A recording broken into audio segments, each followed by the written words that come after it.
السلام عليكم ورحمة الله وبركاته.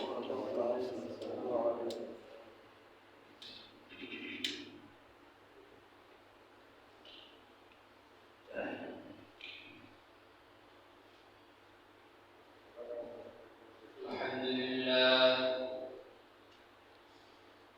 الحمد لله الأكرم الذي خلق الإنسان وكرمه وعلمه من البيان ما لم يعلم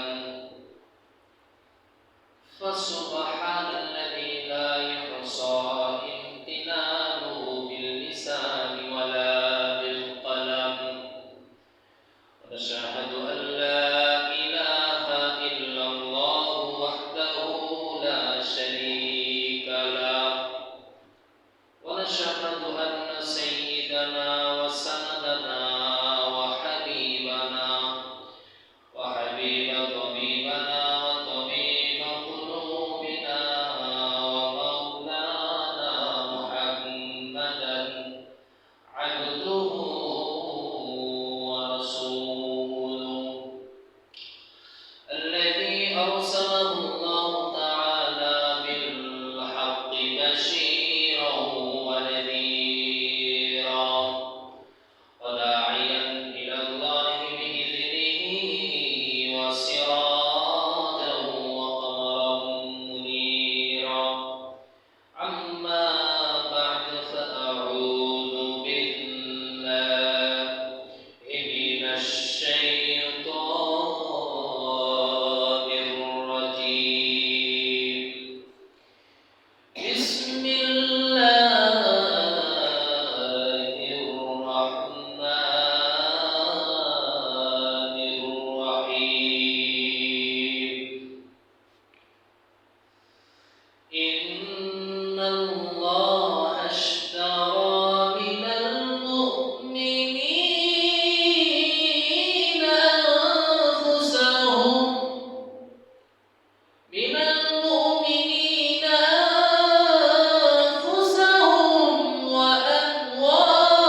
সপ্তাহ নয় আজকে মুসলমানদের আনন্দ উৎসবের দিন, পবিত্র জুমার দিন। আমাদেরকে আবারও তার প্রিয় ঘর মসজিদে এসে একত্রিত হয়ে কিছু কথা শোনা এবং বলার মতো তিনি সুযোগ করে দিলেন। তাই সে আহকামুল হাকিমিনের দরবারে আমরা শুকরিয়া আদায় করি, সকল বলি আলহামদুলিল্লাহ। বিশ্বমানবতার দূত, বিশ্বমানবতার শিক্ষক পিয়ারে নবীর উপরে আমরা সংক্ষিপ্ত আকারে দরুদ পড়ছি। সকলে বলি সাল্লাল্লাহু আলাইহি ওয়াসাল্লাম। মোহতারাম, গত 4 সপ্তাহ ধরে আমি আপনাদের সামনে ঈমান থেকে, ঈমানের যে আবিধানিক 6টি অর্থ আপনাদের সামনে উপস্থাপন করেছিলাম, সেখান থেকে আপনাদের সামনে আমি কিছু আলোচনা আমার শক্তির সামর্থ্য অনুযায়ী অল্প সময়ের ভিতরে আলোকপাত করার চেষ্টা করেছিলাম। প্রিয় ভাইয়েরা আমার, আশা করি আপনারা আলোচনা শুনে এতটুকু বুঝতে পেরেছেন, এতটুকু আপনাদের ভিতরে অনুভূতি আসার কথা। যদি মুমিন হয়ে থাকেন যে কোন ক্রমে কোন অবস্থাতে এই ঈমানকে ত্যাগ করা, ঈমান থেকে বিচ্যুত হওয়া যাবে না। কেন কেন বিচ্যুত হওয়া যাবে না? কারণ এই ঈমানই হচ্ছে আমাদের বড় পুঁজি। ঈমানই আমাদের কি বলেন না সবাই, কি বড় পুঁজি। আপনার ঈমান নাই তো কিছু, ঈমান নাই তো কিছুই। ঈমান যদি থাকে, যদিও মারাও যান, ইসলামের হুকুম আহকাম বিধিবিধানগুলো সঠিকভাবে মানতে পারলেন না, যদি এই ঈমান পূর্ণও কবরে যান, রাসূল সাল্লাল্লাহু আলাইহি ওয়াসাল্লাম বলছেন যে কোনো না কোনো একদিন এই ব্যক্তি আল্লাহ পাক রব্বুল আলামিন তাকে জান্নাত দান করবেন। সুবহানাল্লাহ।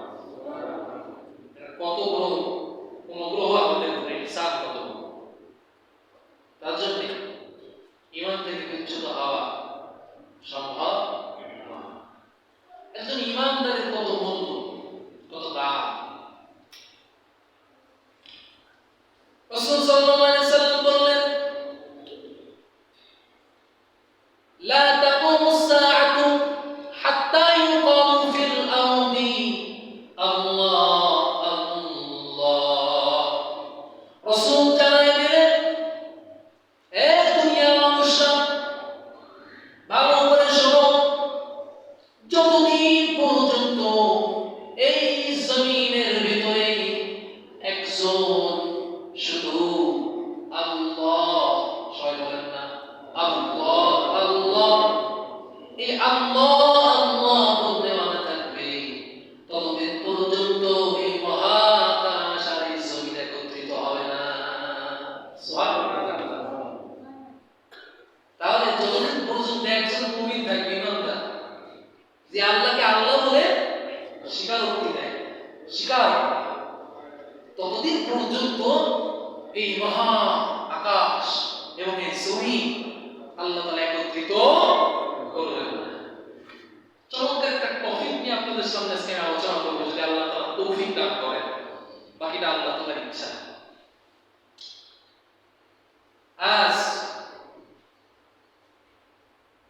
নামাজ পড়া যেমন ফরজ, রোজা রাখা যেমন ফরজ, যাকাত দেওয়া যেমন ফরজ, পর্দা করা যেমন ফরজ, ইসলামের যত হুকুম আহকাম বিধিবিধান রয়েছে, এর মধ্য থেকে আল্লাহ পাক রব্বুল আলামিনের পছন্দের একটা আমল এবং মহান রবের দরবারে উন্নতম একটি ইবাদতের নাম হচ্ছে জিহাদ। সবাই বলেন কি? আরো জোরে বলেন কি? জিহাদ। কিন্তু আফসোসের সাথে আমাকে এই কথা ব্যক্ত করতে হয়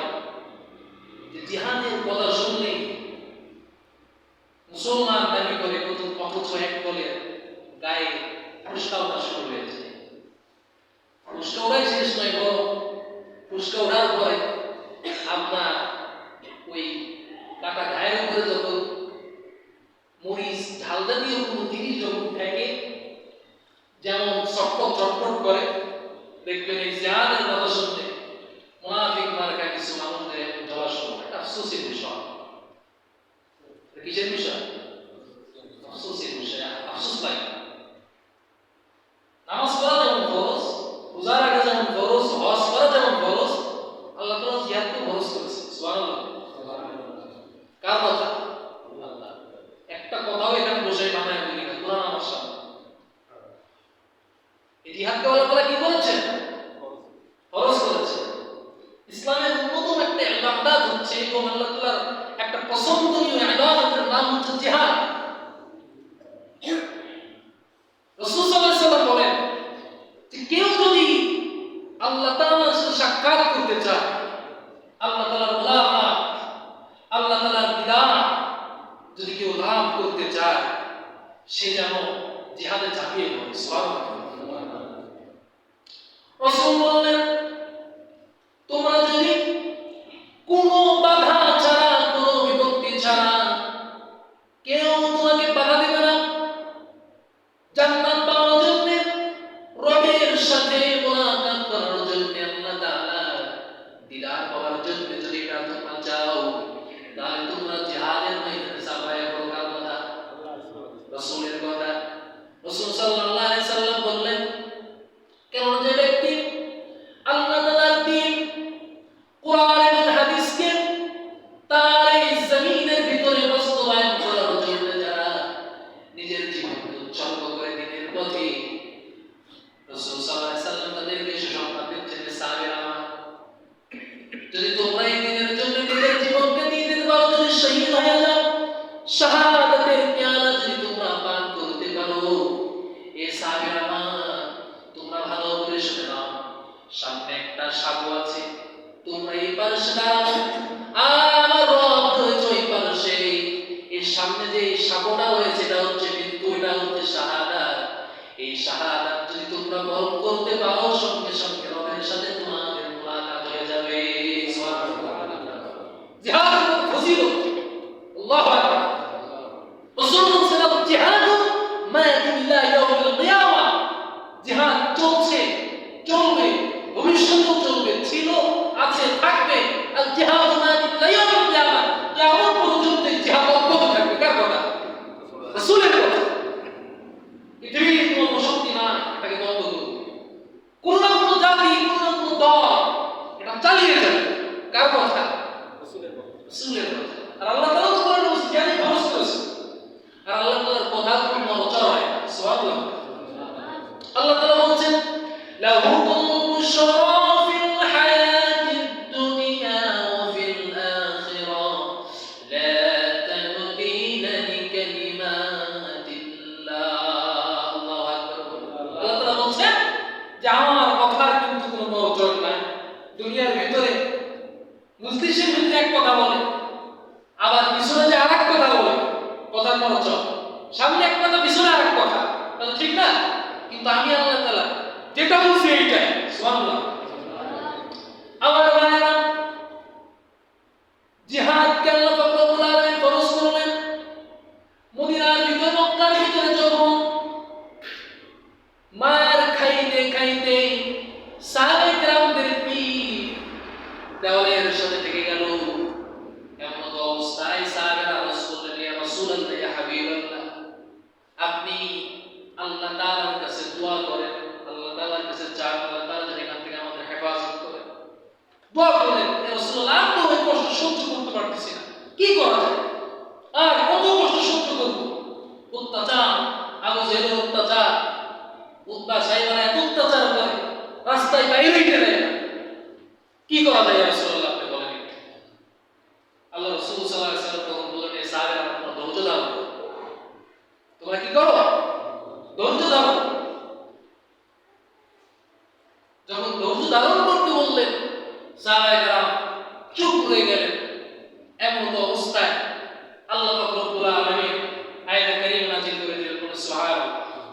আল্লাহ তাআলা বলছেন, উযিনা লিল্লাযীনা ইউকাতালুনা বিআন্নাহুম যুলিমু ওয়া ইন্নাল্লাহা আলা নাসরিহিম লাকাদির।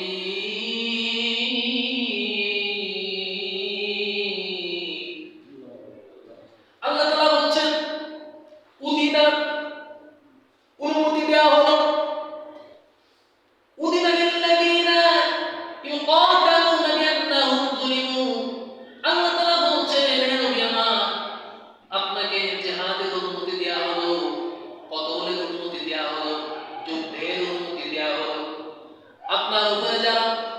অত্যাচার করতেছে, জুলুম করতেছে, আমি আল্লাহ তাআলা অর্ডার দিয়ে দিলাম যারা আপনার উপর অত্যাচার করতেছে, আপনার সাথীদের উপর অত্যাচার করতেছে, নির্যাতন করতেছে, আপনি তাদের সাথে জিহাদ ঘোষণা করুন। সুবহানাল্লাহ। ওয়াসিদরা ব্যাখ্যা করছেন আত্মরক্ষার্থে আল্লাহ পাক রব্বুল আলামিন এখানে নবীকে জিহাদের ঘোষণা দিলেন। কি রক্ষার্থে? আত্মরক্ষার্থে।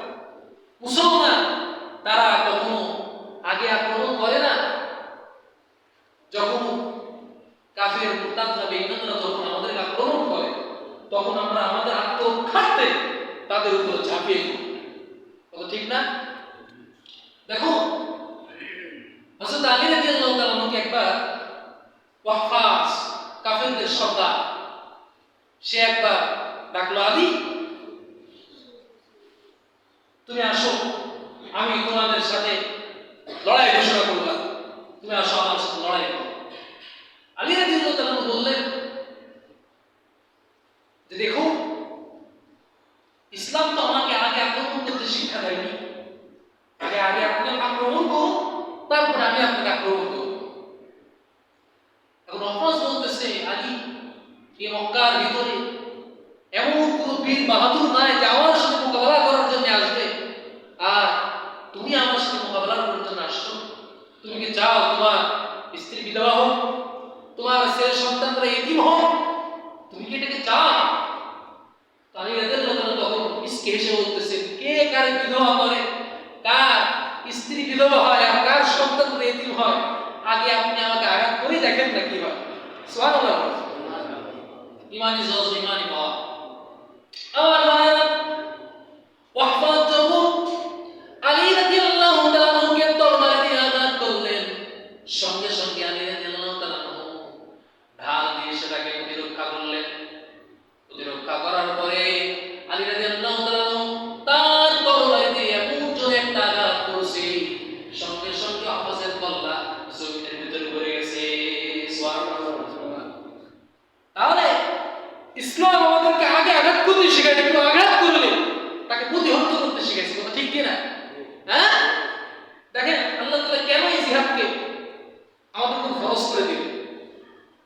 আল্লাহ তাআলা নিজে বলেন, আল্লাযীনা উখরিজু মিন দিয়ারিহিম বিগাইরি হাক্কিন ইল্লা আন ইয়াকুলু রাব্বুনাল্লাহ ওয়ালাউলা দাফআল্লাহিন নাস বা'দুহুম বিবা'দিন লাহুদ্দিমাত সাওয়ামি'u ওয়া বিয়া'u ওয়া সালাওয়াতুন ওয়া মাসাজিদু ইযকারু ফি হাসবুল্লাহি কাসীরা ওয়া লা ইয়ানসুরান্নাল্লাহা মান ইয়ানসুরু ইন্নাল্লাহা লাকাবিয়্যুন আযীজ। এই কাফেররা আমাদের উপর কেন ঝাঁপায় পড়ল? মক্কার যেই মুমিন মুসলমান সাহাবীরা ছিল, এদের উপরে কেন অত্যাচার হলো?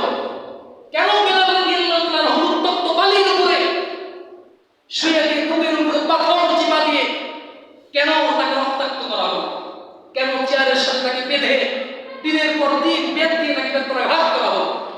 কেন সুমাইয়া রাদিয়াল্লাহু তাআলাকে শহীদ করা হলো? কেন এই অত্যাচার শুরু হলো?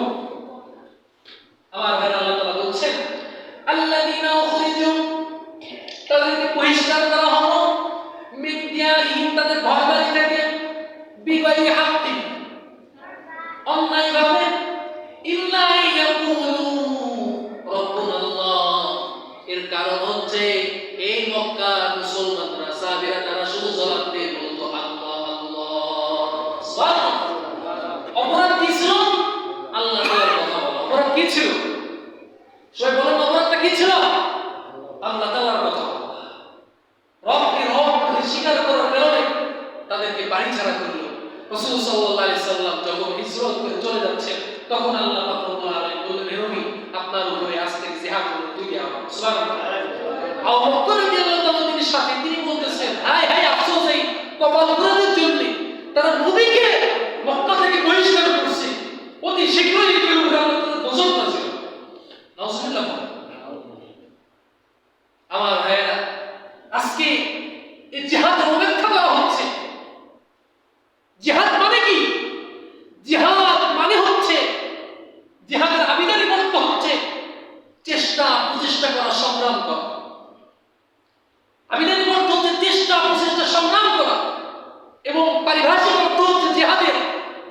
যে আল্লাহর জমিনে আল্লাহর দ্বীনকে কায়েম করার জন্য যে লড়াই করা হয়, যে সংগ্রাম করা হয়, যে কষ্ট করা হয়, যে প্রচেষ্টা করা হয়, এটাই হচ্ছে জিহাদ।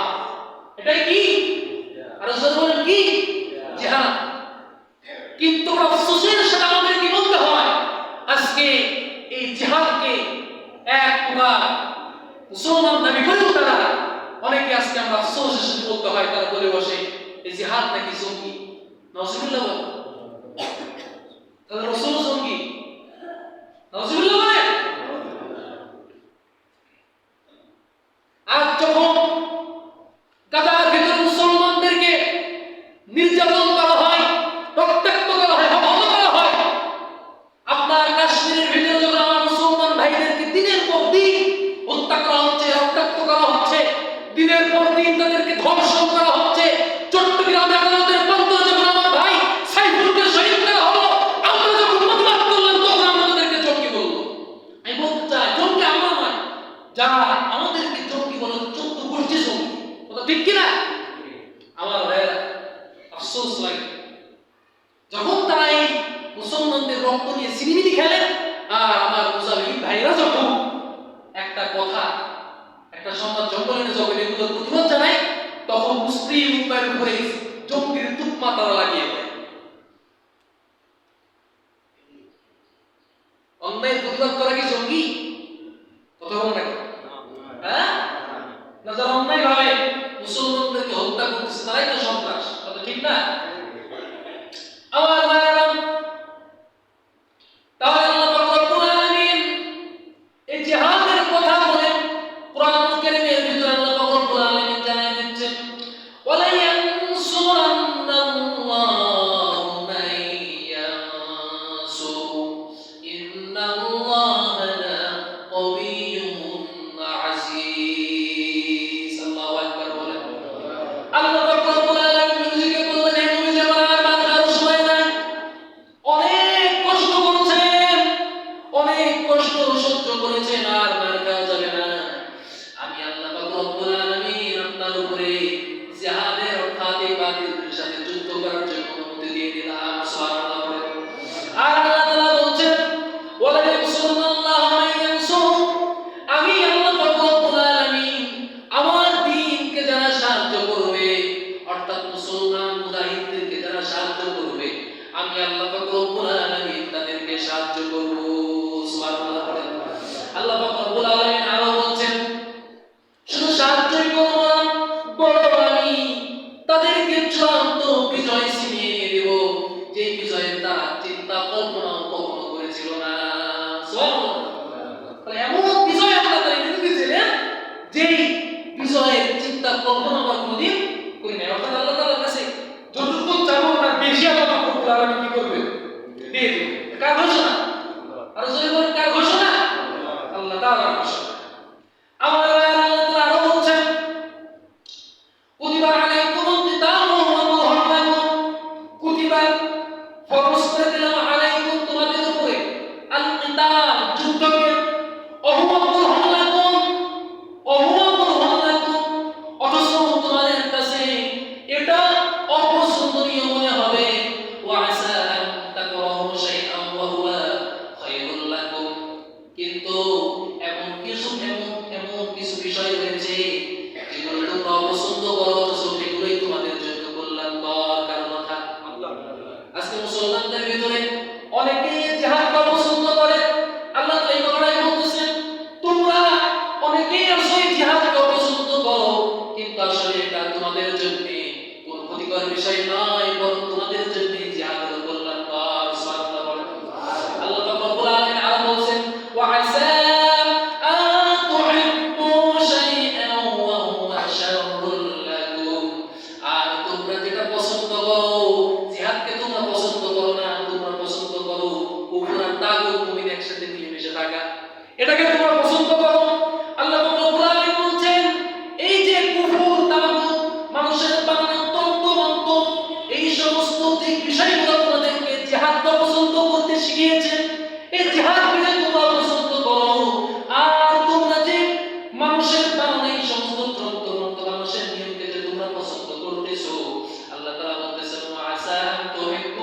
শাইআ ওয়া হুয়া শাররুল লাকুম ওয়াল্লাহু ইয়ালামু ওয়া আনতুম লা তা'লামুন। তোমরা যেগুলোকে পছন্দ করতেছো এটাই তোমাদের জন্য ক্ষতিকর, আর যে জিহাদকে তোমরা অপছন্দ করতেছো সেটাই তোমাদের জন্য কল্যাণকর। সুবহানাল্লাহ। আল্লাহ তাআলা তারপরে বলতেছেন ওয়াল্লাহু ইয়ালামু ওয়া আনতুম লা তা'লামুন। আমি যে আদেশ করেছি, যে হুকুম করেছি, তোমরা এটা নির্ভেককে মেনে নাও, কারণ আমি আল্লাহ পাক রব্বুল আলামিন যা জানি তোমরা তা জানো না। সুবহানাল্লাহ। সাকি করার কোনো সুযোগ নাই। আমার ভাইরা, এই সমস্ত বয়ান করার পরে আল্লাহ পাক রব্বুল আলামিন সূরা আল ইমরানের মধ্যে সতর্ক করছেন, খবরদার আমি যে আইন করেছি আইনকে তোমরা ভয় করো। অতএব তোমরা যদি মুসলিম হয়ে থাকো, মুমিন যদি হয়ে থাকো, তোমরা এটাকে মেনে নাও। কেননা যদি মেনে না নাও তাহলে কাফেরদের জন্য যে জাহান্নাম নির্ধারণ করেছে সেই জাহান্নামে তোমাদেরকে যাওয়া লাগবে। আল্লাহ তাআলা বলতেছেন ওয়াত্তাকুন নারাল্লাতী উইদ্দাত লিল কাফিরিন। কাফেরদের জন্য যে জাহান্নাম নির্ধারণ করেছি তোমরা সেই জাহান্নামকে ভয় করো, তোমরা সেই জাহান্নামকে ভয় করো। আর যদি জাহান্নামকে ভয় না করো, আর যদি এই হুকুম আহকামগুলো আমার মেনে না নাও, তাহলে আমি আল্লাহ পাক রব্বুল আলামিন কিন্তু তোমাদেরকে সেই জাহান্নামের মধ্যে নিক্ষেপ করব। নাউযুবিল্লাহ। আমার ভাই আল্লাহ তারপরে বলতেছেন ওয়াতিউল্লাহ ওয়ার রাসূল লাআল্লাকুম তুরহামুন। দুনিয়ার ভিতরে তোমরা কারো অনুসরণ করো না, শুধুমাত্র একমাত্র কেবলমাত্র আমি আল্লাহ তাআলার অনুসরণ করো, অনুকরণ করো, যাতে করে আমি আল্লাহ পাক রব্বুল আলামিন তোমাদের উপর রহমত নাযিল করতে পারি। সুবহানাল্লাহ। আমার ভাই আল্লাহ তারপরে বলতেছেন ওয়াসারিউ ইলা মাগফিরাতিন মির রাব্বিকুম ওয়া জান্নাতিন আরদুহাস সামাওয়াতু ওয়াল আরদু উইদ্দাত লিল মুত্তাকিন। আল্লাহু আকবার। আল্লাহ তাআলা বলছেন এই সমস্ত হুকুম আহকাম, এই বিধিবিধানগুলো যদি তোমরা মেনে নিতে পারো, তাহলে আমি আল্লাহ রব্বুল আলামিন এই বিশাল আকাশ এবং এই বিশাল জমিনের সমান জান্নাত আমি আল্লাহ রব্বুল আলামিন তোমাদেরকে দান করব। সুবহানাল্লাহ।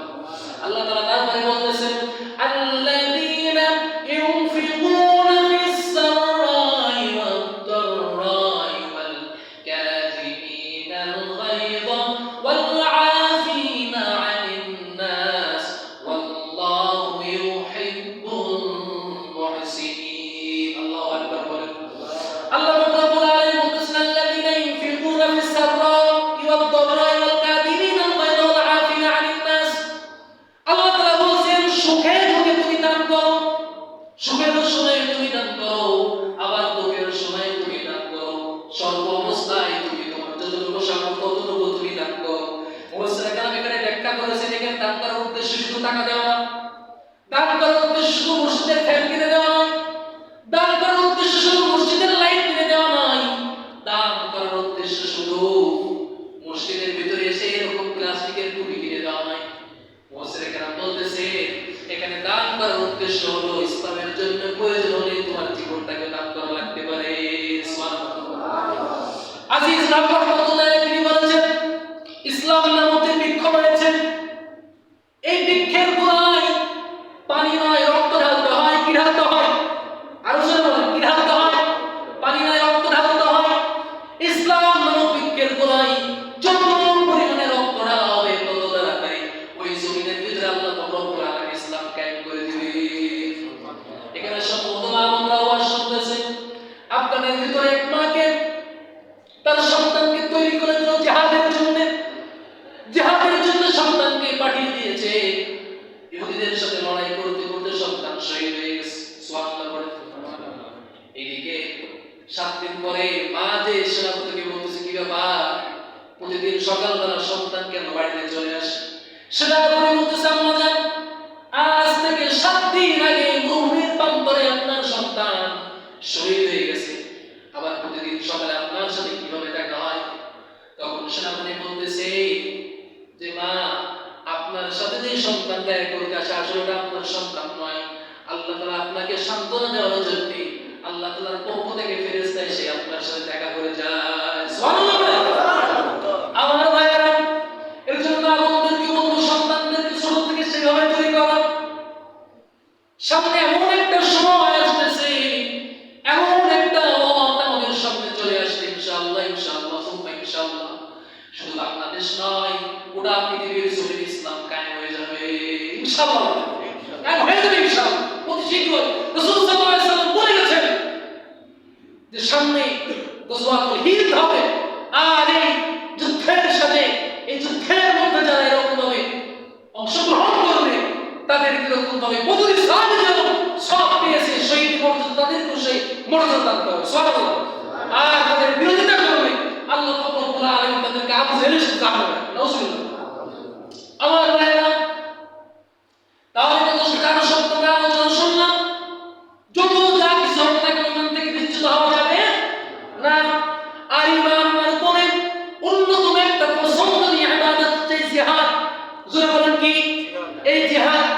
আমার ভাইরা, আব্দুল্লাহ যুবাইর তিনি যখন ইসলাম গ্রহণ করলেন, ইসলাম গ্রহণ করার পরে তার চাচা তার থেকে সব কিছু ছিনাই দিল, পরনের লুঙ্গি সেটা পর্যন্ত ছিনাই দিল। আব্দুল্লাহ যুবাইর তিনি কান্না করতে করতে মায়ের কাছে চলে গেলেন। যাওয়ার পরে বলতেছে, মা, আমি ঈমান আনার কারণে আমার চাচা সব কিছু ছিনাই নিছে, জাগতিক পার্থিব সম্পদ যত কিছু ছিল সব কিছু ছিনাই নিছে, এমনকি আমার পরনে যে লুঙ্গিটা ছিল সেটাও ছিনাই নিছে। মা লজ্জায় মুখ ফিরিয়ে নিয়ে মুখের উপরে হাত দিয়ে একটা ছিঁড়া কম্বল দিলেন। কম্বলটা নিয়ে আব্দুল্লাহ যুবাইর রাসূল সাল্লাল্লাহু আলাইহি সাল্লামের কাছে উপস্থিত হলেন। প্রচন্ড শীত ছিল, কাঁপতে কাঁপতে কোন রকম তার লজ্জাস্থানটা রেখেছে রাসূল সাল্লাল্লাহু আলাইহি সাল্লামের কাছে গেলেন। যার পরে বলতেছে, ইয়া রাসূলুল্লাহ, ইয়া হাবিবাল্লাহ, আমি একজন অসহায় যুবক, ঈমান আনার কারণে আমার চাচা আমার সব কিছু ছিনাই নিছে। সুবহানাল্লাহ। রাসূল সাল্লাল্লাহু আলাইহি সাল্লাম বলেছেন, ছোট একটা বালক, যুবক একটা মানুষ শীতের মধ্যে থরথর করে কাঁপতেছে, ছিঁড়া একটা কম্বল দিয়ে তার শরীর দিয়ে আবৃত করে আমার কাছে এসেছে। রাসূল বলতেছে, কি নাম তোমার? বলতেছে, আমার নাম আব্দুল উজ্জা। রাসূল সাল্লাল্লাহু আলাইহি সাল্লাম বললেন, যা আজ থেকে তোমার নাম আব্দুল উজ্জা না, তোমার নাম হচ্ছে কি? আব্দুল্লাহ। সুবহানাল্লাহ। কি ব্যাপার, এই হালত কেন তোমার? বলতেছে, রাসূলুল্লাহ হাবিবাল্লাহ, আমি আল্লাহর প্রেমে আপনার প্রেম আল্লাহ হয়ে গেছে রাসূলুল্লাহ, আমি আপনার উপর ঈমান এনেছি, আল্লাহর উপর ঈমান এনেছি, এরপরে আমার চাচা আমার সব কিছু ছিনাই দিয়েছে, আমার পরনের লুঙ্গিটা পর্যন্ত ছিনাই দিয়েছে। রাসূল সাল্লাল্লাহু আলাইহি সাল্লাম তার চোখের পানিগুলো ঝরে ঝরে জমিনের ভিতরে পড়ল মদিনায়। রাসূল সাল্লাল্লাহু আলাইহি সাল্লাম সাহাবীকে বললেন, এই সাহাবীরা, আমার আব্দুল্লাহকে তোমরা সাহাবী সুবহান দিতে জায়গা দাও। আব্দুল্লাহকে যখন সাহাবী সুবহান দিতে জায়গা দেওয়া হলো, সাহাবায়ে কেরাম তাকে কোরআনুল কারীম শিক্ষা দিলেন। তিনি কোরআনুল কারীমের শিক্ষা অর্জন করলেন। এক পর্যায়ে সাহাবীরা বিচার দিচ্ছে, ইয়া রাসূলুল্লাহ, আব্দুল্লাহ এত জোরে জোরে কোরআন পড়ে, আমাদের তো ঘুম পাড়তেও দেয় না, কোরআন তেলাওয়াতের সমস্যা হয়, ঘুমও হয় না, নামাজও পড়তে দেয় না, এত জোরে জোরে কোরআন তেলাওয়াত করে। সুবহানাল্লাহ। আমার ভাইরা, আব্দুল উজ্জা যখন এই বিচার দিল, তখন রাসূল সাল্লাল্লাহু আলাইহি ওয়াসাল্লাম বলতেছেন, খবরদার, আব্দুল উজ্জাকে নিয়ে তোমরা উচ্চতা ছিল কখনো না, তার বিরুদ্ধে আমার কাছে বিচার নিয়ে এসো না। কেন আব্দুল উজ্জা পৃথিবীর সমস্ত জাগতিক সম্পদকে ডাক দিয়ে ফেলে দিয়ে রবের উপর ঈমান এনেছে, আমি রাসূলের উপর ঈমান এনেছি। খবরদার, আব্দুল্লাহর সাথে তোমরা বেয়াদবি করো না। সুবহানাল্লাহ। যদি আব্দুল্লাহর সাথে বেয়াদবি করো, আমার রব অসন্তুষ্ট। সুবহানাল্লাহ। আমার ভাইরা, এমন তো অবস্থায় যুদ্ধের দাম বেড়ে উঠল, তাবুকের জন্য যুদ্ধের জন্য সবাই রওনা দেবে। রাসূল সাল্লাল্লাহু আলাইহি সাল্লাম ঘোষণা করলেন যে তোমরা এই যুদ্ধের জন্য তোমাদের জান মাল দিয়ে সাহায্য করো। সুবহানাল্লাহ। ওই যে জান মাল দিয়ে কি করো? সাহায্য। আল্লাহ তাআলা বলছেন, ইন্নাল্লাহ আশতারা সাওয়ার ভিতরে, ইন্নাল্লাহ আশতারা মিনাল মুমিনিনা আনফুসাহুম ওয়া আমওয়ালাহুম বিআন্না লাহুম, আমি মুমিনদের জান মাল ক্রয় করে নিয়েছি জান্নাতের বিনিময়ে। আল্লাহ সুবহানাহু ওয়া তাআলা তোমরা জান মাল দিয়ে আমাকে সাহায্য করো। এই যে যারা হুজুররা তিনি ইসলামের জন্য যে চাঁদা উঠায়, এটা নতুন না আগে থেকে? কথা বলেন, এখন আগে থেকে না নতুন? আল্লাহ রাসূল ইসলামের জন্য চাঁদা নিয়েছেন, টাকা নিয়েছেন, সবাই টাকা নিয়ে আসলো। আবু বকর রাদিয়াল্লাহু তাআলা আনহু একটা পিলারের পিছনে দাঁড়ায়া কান্না করতেছে। আল্লাহ রাসূল বলছেন, কি ব্যাপার, সবাই নিয়ে আবু বকর কোথায়? একজন বলতে, রাসূলুল্লাহ পিলারের পিছনে আবু বকর দাঁড়ায় আছে। আবু বকর রাদিয়াল্লাহু তাআলা তিনি মাথাটা নিচু করে আল্লাহ রাসূলের কাছে কান্না করতে করতে আসতেছেন। সুবহানাল্লাহ। যখন কান্না করতে করতে আসলো, তখন আল্লাহ রাসূল বলছে, কি আবু বকর, তুমি কান্না করো কেন? তখন বলতেছি, ইয়া রাসূলুল্লাহ ইয়া হাবিবাল্লাহ, বাড়িতে আমার সম্পদ এইটুকুই ছিল। আল্লাহ রাসূল তার যুক্তিটা বলে দেখতেছে মাত্র 2 কেজি গম। সুবহানাল্লাহ বলে। বলতেছে আর কি আছে? তখন আবু বকর বলতেছে ইয়া রাসূলুল্লাহ যাবতীয় যত সম্পদ ছিল বাড়িতে, এমন কি বেড়ার ভিতরে একটা সুচ ছিল, সেই সুচটাও আল্লাহ রাস্তায় নিয়ে আসছি, না জানি জিহাদের ময়দানে কোন কাজে লাগতে পারে। সুবহানাল্লাহ বলে। আবু বকর বলতে আল্লাহ রাসূল সাল্লাল্লাহু আলাইহি ওয়াসাল্লাম বলতেছে উসমান দান করেছে, উমর দান করেছে, সবাই যা দান করেছে, ওয়াল্লাহি আল্লাহর কসম করে বলি তোমার দান সবচেয়ে আল্লাহর কাছে বেশি পছন্দ হয়েছে। সুবহানাল্লাহ বলে। আমার ভাইরা জিহাদের ময়দানে রওনা দিল। আব্দুল্লাহ কথা মনে আছে তো?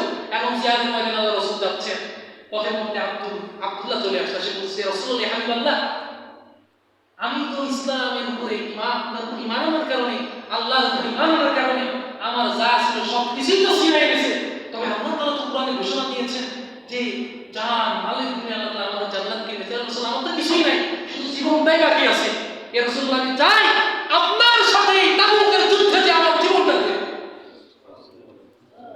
আল্লাহ রাসূল বলতেছে খবরদার, একটা গাছের বাকনা নিয়ে আসো।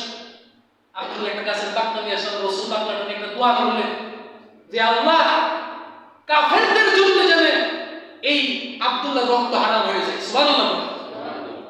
আল্লাহ রাসূল বললেন আব্দুল তুমি চিন্তা করো না, তুমি এই যে জিহাদের ময়দানে যাইতে পারো না, তুমি যেহেতু আল্লাহর রাস্তায় রয়েছে, ইন্নাল্লাহ আশতারা ফি সাবিলিল্লাহ, আল্লাহর রাস্তায় যেহেতু তুমি রয়েছো, তুমি যেখানেই থাকো, যে অবস্থাতেই থাকো, যদি তুমি মারা যাও, ওয়াল্লাহি আল্লাহর কসম আল্লাহ পাক রব্বুল আলামিন তোমাকে শহীদের মর্তবা দান করবে।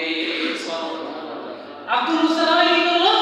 নিজের জান মাল সব কিছু তিনি আল্লাহর রাস্তায় উৎসর্গ করে দিলেন। কথা ঠিক কি না? শুধু তিনি নিজে আজকে আমরা টাকা পয়সা দিয়ে তিনি ইসলামকে সাহায্য করতেছি, এটা দিলে হবে না। প্রয়োজন আসতে পারে, ও আমার হককারীদের পক্ষ থেকে ডাক আসতে পারে, বাতিলদের বিরুদ্ধে ঝাঁপিয়ে পড়ার জন্য ডাক আসতে পারে, নিজের বিবি বাচ্চা জান মাল সবকিছু আল্লাহর রাস্তায় দিতে সামর্থ্য আছে ইনশাআল্লাহ। যে হাত তোলা আমাকে দেখা যায় প্রশ্ন আছে ইনশাআল্লাহ। আল্লাহ পাক রব্বুল আলামিন আমাদেরকে যেন কবুল করেন, সবাই বলেন আমিন। শেষ পর্যন্ত রাসূল সাল্লাল্লাহু আলাইহি ওয়াসাল্লাম শেষ করে দিয়ে তাবুকের যুদ্ধে রওনা দিল। ওদিকে রোমান সৈন্যরা 2 লক্ষ সৈন্য নিয়ে প্রস্তুত। রাসূল সাল্লাল্লাহু আলাইহি ওয়াসাল্লাম যুদ্ধের সেনাপতি। দেখেন রাসূল সাল্লাল্লাহু আলাইহি ওয়াসাল্লাম যুদ্ধের সেনাপতি, আর আপনি বলেন জিহাদ করতে ইসলামে কিছু নাই। আল্লাহ রাসূল নিজে জিহাদের সেনাপতি। সুবহানাল্লাহ বলেন। তিনি নিজে জিহাদের সেনাপতি, এই যুদ্ধের সেনাপতি। তিনি তাবুকের ময়দানে রওনা দিবেন। ওদিকে রোম সৈন্য 2 লক্ষ নিয়ে, এদিকে 30,000, ওদিকে রোমরা শুনছে রাসূল নিজে সেনাপতি হয়ে আসতেছে। এই কথা শুনে তারা পালায় গেছে। সুবহানাল্লাহ। এই কথা শুনে পালায় গেল। তার কিছুদিন পরে আব্দুল্লাহ ইন্তেকাল করলেন। যখন ইন্তেকাল করলেন, তার লাশ নিয়ে আসছে। নিয়ে আসার পরে রাসূল সাল্লাল্লাহু আলাইহি ওয়াসাল্লাম নিজে কবরের ভিতরে নামলেন। আব্দুল্লাহর লাশটা যখন কবরের ভিতরে নামবে, আল্লাহ রাসূল সাল্লাল্লাহু আলাইহি ওয়াসাল্লাম বলতেছেন যে খবরদার লাশটা আমার হাতের ভিতরে আস্তে করে দাও, ওদের বিয়াদ যেন না হয়। লাশ নামছে আবু বকর ওমর আর বেলাল রাদিয়াল্লাহু তাআলা, তিনি একটা টিমটিমে একটা বাতি নিয়ে পাশে দাঁড়াইছিলেন। পাশ থেকে যখন আব্দুল্লাহর লাশটা রাসূলের হাতের মধ্যে দিলেন, এইভাবে নিয়ে বলতেছে আল্লাহ, এই যে আব্দুল্লাহ সব কিছু হারাইছে আপনার জন্য, আমি রাসূল আজকে আপনার কাছে বলতেছি আল্লাহ, আজকে সকাল থেকে সন্ধ্যা পর্যন্ত এই আব্দুল্লাহর উপর আমি সন্তুষ্ট ছিলাম। আল্লাহ আপনি আব্দুল্লাহর উপর রাজি হয়েছেন। আব্দুল্লাহ ইবনে আব্বাস লাশ থেকে বলতেছে এই লাশের জায়গায় যদি আমি হইতাম তাহলে আমার জীবনটা ধন্য হয়ে যেত। সুবহানাল্লাহ। আমার ভাইয়েরা, তারপর তাকে দাফন করা। দেখেন সব কিছু ত্যাগ করে তিনি ইসলাম হয়ে যেত। আমরা পাবো ইনশাআল্লাহ। আল্লাহ পাক রব্বুল আলামিন আরো জিহাদের বিস্তারিত আলোচনা আছে, সামনে সামনে আলোচনা করব। জিহাদের মূল লক্ষ্য উদ্দেশ্য কি, জিহাদ কাকে বলে, ইনশাআল্লাহ বিস্তারিত সামনে সামনে আলোচনা করব। এই সম্পর্কে যতটুকু জিহাদ নিয়ে আলোচনা করলাম, আল্লাহ পাক রব্বুল আলামিন যেন সব আমাকে আমল করতে তৌফিক দান করেন এবং আমাদের সবাইকে আমল করতে তৌফিক দান করেন। আমিন ওয়া আখিরু দাওয়ানা